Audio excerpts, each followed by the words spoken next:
Europa, og jeg forstår ærligt talt ikke, hvorfor der ikke er andre partier, der står op mod Morten Messerschmidt. Jeg ved godt, på Faldernak sag andet mod mig, retssag, så nu er han her fængsel.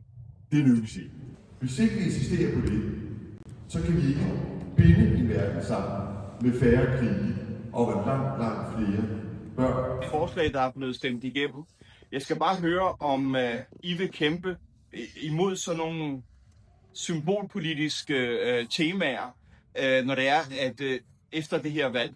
Det er den ene ting, jeg godt kunne tænke mig at høre om, og det andet ting, som er vigtigt for mig, det er, hvad vil I gøre for, med den her krig, der har været i Gaza. Der er en masse børn i skolerne herhjemme, som ikke føler sig hørt, ikke har haft mulighed for at komme til ord, eller de brænder inde med de følelser, de har haft, fordi de har fulgt med i det.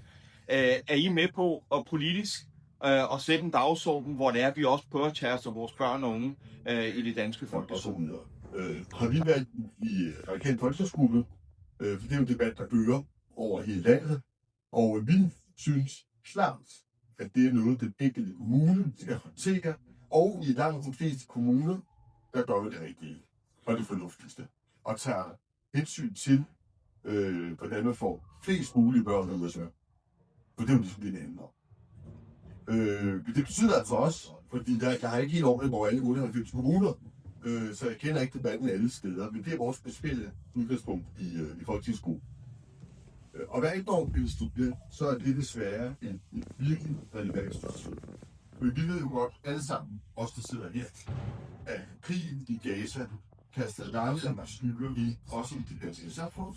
Vi har mennesker, der er dybt berørt, også personligt af det her, har mistet familie, venner, der har vi sådan set både den muslimer og den jøder.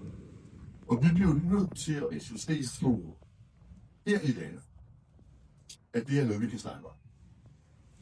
Hvis vi prøver at lægge låg på det, og for eksempel i forbindelse med skolevalget, har Folketingets præsidium af grunden, jeg ikke fatter, på husk, at man kan snakke om det her tema, fordi man er bange for, at det skal blive for voldsomt. Men problemet er jo bare, at risikoen for, at det bliver voldsomt, bliver kun større, hvis ikke vi snakker om det. Hvis ikke vi voksne tager ansvar for, at det, der foregår i Palæstina, må ikke føre til vold i Danmark. Og vi bliver nødt til at kunne tale om det, der smerter os.